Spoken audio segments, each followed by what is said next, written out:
ज्ञान और भक्ति में अंतर होता है। ज्ञान विचार देता है। ज्ञान से आदमी के तार्किक विचार आएंगे और जहां तर्क हो जाता है वहां पर भाव और विश्वास नहीं बन पाता है। लेकिन भक्ति केवल हृदय में प्रेम पैदा करती है।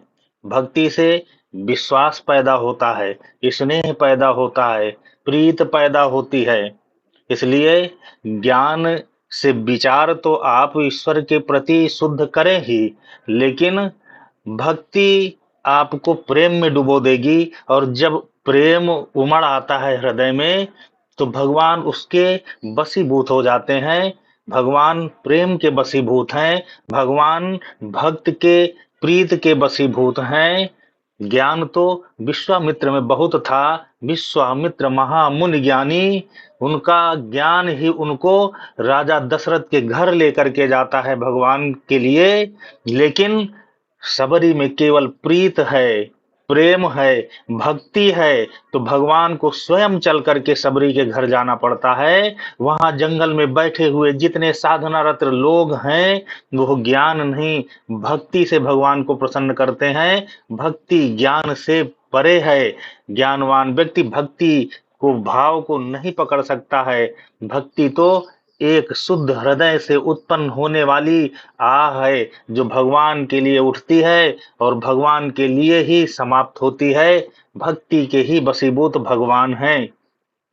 मीरा का प्रेम ही है, भक्ति ही है कि भगवान कृष्ण को वो प्राप्त कर लेती है। विष में भी भगवान कृष्ण की सूरत देख करके उसको विषपान कर लेती है, विष पी लेती है। और भगवान, जब भगवान भक्त को बचाने पे आ जाए तो भला उसको मारने वाला कौन है। भक्ति में डूब करके व्यक्ति ज्ञान का अहम, ज्ञान का घमंड रह ही नहीं जाता है। परम भक्त हनुमान जी कहते हैं कि मैं अस अधम सखा सुनु मोहू पर रघुबीर। इतने बड़े भक्त भगवान के, लेकिन वह अपने को अधम बताते हैं। उनके पास ज्ञान का कोई घमंड नहीं है। वह सबरी अपने आप को कहती है कि मैं अति अधम अधम ते नारी, तापे मैं मति मंद गंवारी। वह सबरी जिसको भगवान दर्शन देने के लिए स्वयं उसके कुटिया में पहुंचते हैं, उसके जूठे बेर खाते हैं, वह अपने आप को कहती है कि मैं अधम हूं। तो भक्ति अहम से परे है। जब तक मन में भक्ति नहीं होगी तो ज्ञान आपको तर्कों में डुबाएगा, तर्कों में आपको फंसाएगा और वह तर्क वितर्क अविश्वास पैदा करेंगे। अविश्वास ईश्वर से काटेगा। ज्ञान वही ज्ञान है जो ज्ञान आपको ईश्वर के प्रति शुद्ध चिंतन दे करके भक्ति में डुबो दे। वही ज्ञान है। वह ज्ञान किसी से भी मिल सकता है। वह आपको कोई गुरु भी दे सकता है, आपके घर में मिल सकता है, आपके आसपास मिल सकता है और स्वयं के ही अपने अनुभवों से ही वह ज्ञान आपको प्राप्त हो जाएगा। लेकिन आपके अंदर पहले भक्ति होनी चाहिए, ईश्वर के प्रति आसक्ति होनी चाहिए, ईश्वर के प्रति भरोसा होना चाहिए। तुलसी की भक्ति ही है। तुलसी ने कभी अपने आप को ज्ञानवान नहीं माना। तुलसी ने केवल अपने आप को भगवान का भक्त माना है और वह भक्त डूब करके केवल उसका एक ही भरोसा है कि भगवान है और वह भगवान का भक्त है। और उस भगवान के नाम की ही इतनी बड़ी महिमा लिख दिया कि भाव कुभाव अनख आलसहूं, नाम जपत मंगल दिशि दसहूं। उस भगवान राम के नाम का स्मरण और जाप करना ही आदमी को मोक्ष दे देगा, आदमी की सदगति दे देगा। उस राम के प्रति अपार और अगाध श्रद्धा भक्ति ही तुलसी को तुलसीदास बना देती है। वह तुलसी और भक्त का स्वाभिमान जो होता है, भक्त में स्वाभिमान तो होता है लेकिन उसको अपने अभिमान को मार देता है, वह अभिमान नहीं होता है। तुलसी जैसा व्यक्ति चाहते तो उस समय अकबर के शासनकाल में अकबर ने तुलसी को भी कहा कि आप आइए और हमारे दरबार के नवरत्नों में शामिल हो जाइए, हम आपको उचित सम्मान देंगे। लेकिन तुलसी ने कहा कि हम आपके यहाँ आकर के क्या करेंगे। जिसका मालिक इस पूरे ब्रह्मांड का मालिक है, हम उसके नौकर हैं, हम उसके चाकर हैं, हम आपके मनसबदार, आपके दरबारी कैसे बन सकते हैं? हमारा तो मालिक राम है। यह तुलसी का स्वाभिमान है। ये कुटिया में पड़े रहने वाले संत तुलसीदास ने अकबर के महल को ठुकरा दिया। उसी समय पर अनेक अपने आप को विद्वान मानने वाले ज्ञानवान बने हुए लोग उसकी चाकरी करते रहे। ज्ञान आपको गुलाम बना देगा। अगर आपके अंदर भक्ति नहीं है, श्रद्धा नहीं है, तो कभी भी आपके अंदर स्वाभिमान नहीं आएगा। और जब स्वाभिमान नहीं होगा तो आप भगवान से नहीं जुड़ सकते। भगवान से जुड़े हुए व्यक्ति के ही अंदर स्वाभिमान होता है, अभिमान नहीं होता है, स्वाभिमान होता है। स्वाभिमान भक्तों के पास है। भक्ति से ही भगवान प्रसन्न होता है। अपने अंदर भगवान के प्रति भक्ति भरें। भक्ति कर्म से और पद्धति से, क्रिया से परे है। अगर आपको ज्ञान के बल पर क्रिया, पद्धति, मंत्र, यंत्र, जंत्र अगर ज्ञात हैं, तो आप उनसे भी भगवान को प्राप्त करने के लिए भक्ति करिए। लेकिन अगर यह क्रियाएं नहीं है, तो भी आप केवल मन में, उसके हृदय में उसको केवल अपने धारण कर लीजिए। न मंत्रम नो यंत्रम तदपि च न जाने स्तुति महो, न चाभानम ध्यानम तदपि च न जाने स्तुति कथा, न जाने मुद्रास्ते तदपि च न जाने विलपनम, परम जाने माता स्वदन शरणम क्लेश हरणम। कुछ भी नहीं हमको पता है, ना विद्या ना बाहुबल ना खर्चन को दाम, हम ऐसे पतित पतंग की तुम पति राखो राम। भगवान को अपने आप को समर्पित कर दीजिए। हमारा कुछ है ही नहीं, न हमारे पास ज्ञान है, न धन है, न जन है, न बल है। जो कुछ भी है वह सब सर्वस्व आपका है। जब आपके अंदर यह भाव उत्पन्न हो जाता है, तो भगवान फिर आप के वशीभूत हो जाता है। वह आपकी चिंता करने लगता है। आपको उनकी चिंता करने की जरूरत नहीं है। ज्ञानवान व्यक्ति को परमात्मा के पास जाना पड़ता है, अपने विचार के बल पर, तर्क के बल पर। लेकिन भक्त के पास परमात्मा को स्वयं जाना पड़ता है। तो आप अपने भीतर भक्त बनिए। भगवान के अवतरण का हेतु यही है कि वह अपने भक्तों के लिए इस पृथ्वी पर बार बार अवतरित होते हैं। अवतरण का मतलब होता है कि नीचे उतरना। भगवान उस उच्च श्रेणी से उतर करके अगर आता है इस मृत्युलोक में, तो किसके लिए आता है? वह ज्ञानवान के लिए नहीं, वह अपने भक्तों के लिए आता है।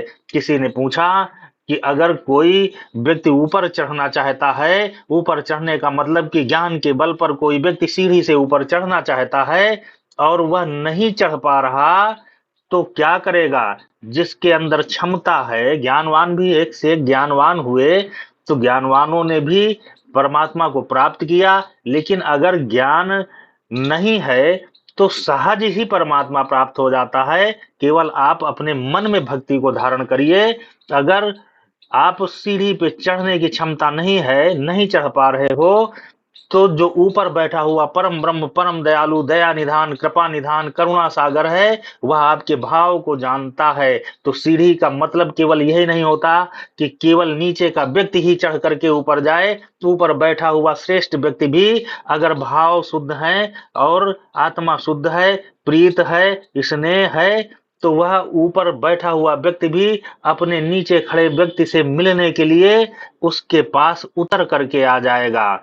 तो यही भक्त के लक्षण हैं कि जब भक्ति प्रगाढ़ होती है, उनके ऊपर विपत्ति आती है, आपत्ति आती है, तो भगवान ऊपर से उतर करके अपने भक्त के पास आ जाता है और उनका संवर्धन और संरक्षण करता है। जब जब होई धर्म कय हानि, बाढ़ई असुर महाअधि अभिमानी, तब तब प्रभु धरि मनुज शरीरा, हरहि सदा सज्जन कर पीरा। वह भक्त ही इस दुनिया में सज्जन है। सज्जन की पहचान ही यही है कि राम नाम तेहि सुमिरन कीन्हा, हृदय हरसि कपि सज्जन चीन्हा। राम नाम के स्मरण मात्र से भगवान हनुमान जी विभीषण को जान जाते हैं कि यह सज्जन व्यक्ति है। जिसके अंदर राम के प्रति लगाव नहीं है, अपनत्व नहीं है, स्नेह नहीं है, वह व्यक्ति सज्जन नहीं है, वह भक्त नहीं है। ज्ञान तो तमाम लोगों के पास है, उस ज्ञान का क्या करेंगे जिस ज्ञान से हमको भगवान के प्रति स्नेह न पैदा हो, वह ज्ञान किस काम का है। ऐसे ज्ञान का कोई औचित्य नहीं है। जो ज्ञान हमें ईश्वर के प्रति जोड़ दे, हमें ईश्वर के प्रति अपनत्व का भाव पैदा कर दे हमारे मन में, वही ज्ञान है। जो ज्ञान हमें ईश्वर से विमुख करे वो ज्ञान नहीं है। बाबा तुलसीदास जी को भी अनेक ऐसे आडंबरी लोगों से उस समय सामना करना पड़ा जो निराकार और साकार में अंतर बता करके इस पवित्र सनातन समाज में विघटन पैदा किए हुए थे। उस समय जब मुगलों का शासन काल था, सनातन धर्म पर अनेकों अत्याचार हो रहे थे, उस समय बाबा तुलसीदास जी रामायण लिख रहे हैं और इस सनातन समाज को सही दिशा दे रहे हैं। तो कितना संघर्ष उन तुलसीदास जी को उस समय करना पड़ा, लेकिन फिर भी जब भगवान की कृपा होती है तो भक्त का बाल बांका नहीं होता। आज तुलसी की रामायण घर घर गाई जा रही है और तुलसीदास जी अजर अमर हो गए। जब तक प्रभु राम का नाम रहेगा तब तक बाबा तुलसीदास जी का नाम रहेगा। ऐसे तुलसीदास जी को कोटि कोटि प्रणाम है, कोटि कोटि प्रणाम है। तुलसीदास जी ने इस संसार को नई दिशा दिया है। निराकार साकार में कोई भेद नहीं है, यह बाबा तुलसीदास जी कह रहे हैं। लेकिन उनके पूर्ववर्ती संत और उनके समकालीन और उनसे बाद में भी जो आए कथित संत हैं, तो इन लोगों ने इतनी ऐसी विडंबना पैदा कर दिया कि साकार निराकार अद्वैत एकैत तमाम तमाम ऐसे तमाम अनर्गल प्रलाप करके ऐसा विभाजन किया कि जैसे उनको लगता है कि वो अलग हो गए और ये अलग हो गए, साकार अलग हो गया, निराकार अलग हो गया। तुलसी का राम है कि जो राम का नाम लेकर के ही आप केवल भाव कुभाव अनख आलस हूं, आप कैसे भी किसी भाव में भगवान राम का स्मरण करिए, आपको पुण्यार्जन होगा, आपकी सदगति होगी। उसी समय तत्कालिक संत ने कहा कि माला फेरत युग गया गया न मन का फेर, कर का मन का डार दे कर मन का फेर। वही समय पर एक संत, उसका नाम नहीं लेना चाहते, वो संत कह रहे हैं, वो तुलसी का खंडन कर रहे हैं कि क्या फायदा है इस राम के नाम जपने से जब तुम्हारे मन में चल दूसरा रहा है और माला में दूसरा चल रहा है। तुलसीदास जी ने वो बात तुलसी के चौपाई के खंडन की थी। तुलसीदास जी ने जो लिखा कि भाव कुभाव अनख आलसहूं, नाम जपत मंगल दिस दसहूं। अब इन दोनों चौपाइयों का जो विरोधाभास है यही है कि एक कह रहे हैं कि किसी भी प्रकार से आप राम का नाम जपो, आपको सदगति मिलेगी, आपको मोक्ष मिलेगा, भगवान आपको स्वीकार करेगा। और एक कह रहे हैं कि जब तक आपका मन शुद्ध नहीं होगा, माने निराकार, आप ब्रह्म से लगो, अपना मन शुद्ध करो, तब तक आपका माला फेरना अनुचित है। अब यहाँ पर तुलसीदास जी की बात को सही माना जाए कि उन संत की बात मानी जाए जो पूर्ववर्ती तुलसी के हैं, तो तुलसीदास जी ने कहा कि भगवान तो अग्नि के स्वरूप है, समर्थ को नहीं दोष गोसाई, वो सामर्थ परम स्वतंत्र न सर पर को, वह स्वतंत्र है, रवि पावक सुरसर की नाई। भगवान का स्वरूप अग्नि के समान है, सूर्य के समान है, नदी गंगा नदी की तरह है। तो वह ब्रह्म जो है वो पावक की तरीके है। अगर तो अग्नि में आप भाव सहित अगर कोई चीज डालते हैं तो भी वो जला देगी, और कुभाव से डालते हैं तो भी जला देगी, धोखे से गिर जाए तो भी वो जला देगी, जानबूझकर कोई चीज डाले तो भी जला देगी, तिनका डालो तो भी जल जाएगा, आप वृक्ष पूरा उठा करके डाल दो तो भी जल जाएगा।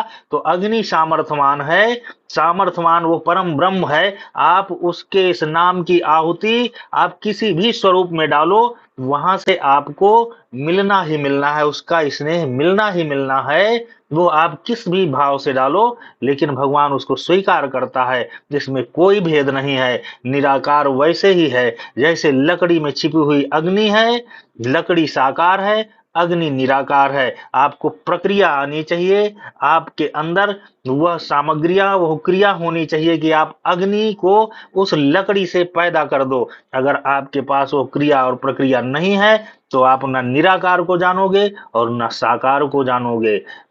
आप ईश्वर पर अगर आसक्त हैं तो ईश्वर पर आपका स्नेह है, तो आपको साकार स्वरूप को मानना ही पड़ेगा। साकार स्वरूप के माने बिना न तो चित्त में प्रेम पैदा होगा, न अनुरक्त पैदा होगा, न स्नेह पैदा होगा। और जब स्नेह नहीं पैदा होगा तो आपको के मन में भक्ति आ ही नहीं सकती, और जब मन में भक्ति नहीं आएगी तो आप कैसे भगवान को प्राप्त करेंगे? न भगवान तो आपके पास है ही, लेकिन आप स्वयं भगवान से कटे कटे रहेंगे। आप भगवान से अपने को बिलग मानेंगे। तो इसलिए सबसे पहले आप किसी भी कैसी भी अवस्था में हैं, आप पढ़े हैं नहीं पढ़े हैं, आपको ग्रंथों का ज्ञान है नहीं ज्ञान है, कोई महत्व नहीं रखता। तो आपके मन में प्रेम होना चाहिए भगवान के प्रति, मन के में आपकी आस्था होनी चाहिए। जो शास्त्रों में, वेदों में, ग्रंथों में लिखा गया है भगवान के लिए, उस भगवान का साकार स्वरूप ही राम और कृष्ण आदि जो अवतार हैं, वो भगवान अपने उस धर्म को, जो धर्म धर्म यदा यदा ही धर्मस्य ग्लानिर्भवति भारत अभ्युत्थानम धर्मस्य तदात्मानं सृजाम्यहम् परित्राणाय साधूनां विनाशाय च दुष्कृतां धर्म संस्थापनार्थाय संभवामि युगे युगे। वो धर्म की स्थापना के लिए भगवान जो आता है, वो चाहे तो भ्रकुटी बिलोक की सृष्टि लय हुई, जिसके इशारे मात्र से सृष्टि का विनाश हो जाए। वह अवतार किस लिए धरता है? कि जो वह अवतार धारण करके कार्य कर रहा है, वही कार्य धर्म के कार्य हैं। आप उसके चरित्र का अनुसरण करेंगे तो आप वेदज्ञ हो जाएंगे, आप वेद कार्य करने लगेंगे। लेकिन आप अवतारों के चरित्र का अनुसरण नहीं करेंगे, उनका विरोध करेंगे और वेदों का केवल अनुसरण करेंगे, तो आप न तो वैदज्ञ हैं और न आप धर्मज्ञ हैं। आपको दोनों को, साकार और निराकार, वेद पुराण भागवत ग्रंथ इत्यादि भी पढ़ने हैं, और वेदों का ज्ञान भी, क्योंकि वेदों का ज्ञान ही विस्तृत रूप में पुराणों में और भागवत में फैला हुआ है। तो आपको वेद और पुराणों से जुड़ करके ही आपको धर्म समझ में आएगा। आप नहीं अगर पढ़ पा रहे हैं, नहीं समझ पा रहे हैं, तो किसी के आप बहकावे में ना आए। तमाम ऐसे लोग हुए, तमाम ऐसे कथित संत हो गए जिन्होंने क्या क्या संस्थाओं को अपने रजिस्ट्रेशन करा करके आर्य समाज बना दिया। आर्य कौन है? आर्य इनकी बनाई हुई संस्था का नाम आर्य समाज है। वो संस्था तो इनकी हो सकती है, लेकिन आर्य आदि काल से है। आर्य तो सनातन है, आर्य पुरुष भगवान राम है, राम कृष्ण है।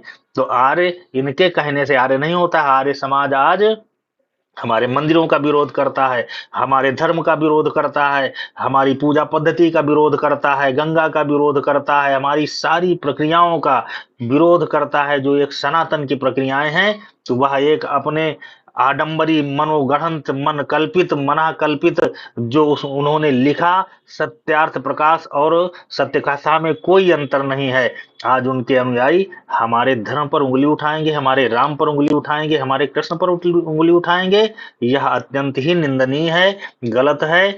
आप तुलसी की रामायण पढ़ें, व्यास का की महाभारत पढ़ें, व्यास के पुराण पढ़ें, ग्रंथ पढ़ें, वाल्मीकि की रामायण पढ़ें। आप अनेकों ग्रंथ लिखे गए हैं, नारद के द्वारा नारद संहिता लिखी गई, तमाम ग्रंथ हैं, 18 पुराण, 4 वेद, 18 उपनिषद, तमाम ग्रंथ हैं। आप इनका अध्ययन करें, सब में वो वेदों का ही निरूपण है। वेद कहीं अलग नहीं है, वेद ही ग्रंथों में है, जो हमारे सदग्रंथ हैं। नाना पुराण निगमागम, तमाम पुराणों और वेदों का जो निचोड़ है वही रामायण है। तुलसी की रामायण में सब कुछ है। आप रामचरित्र का और रामायण का अनुसरण करें, आपके मन में भक्ति पैदा होगी, और जब भक्ति पैदा होगी तो भगवान को आपको ढूंढने की जरूरत नहीं है, भगवान आपके अंतःकरण में विराजमान हो जाएगा। अगर किसी भी प्रकार की आपको धार्मिक, आध्यात्मिक हमसे चर्चा करनी है, तो आप हमारे दिए गए नंबर में भी हमसे आप संपर्क कर सकते हैं। हम आपको अपने द्वारा जो संज्ञान में है, अपने ज्ञान के अनुसार जो उचित है वह बताने का प्रयत्न करेंगे। और आपको अगर किसी भी प्रकार की ज्योतिषीय जानकारी चाहिए, तो वह भी आप हमसे निसंकोच पूछ सकते हैं। हमारा पितृशक्ति धाम आपकी सेवा में तत्पर है। आपको धार्मिक, आध्यात्मिक और ज्योतिषीय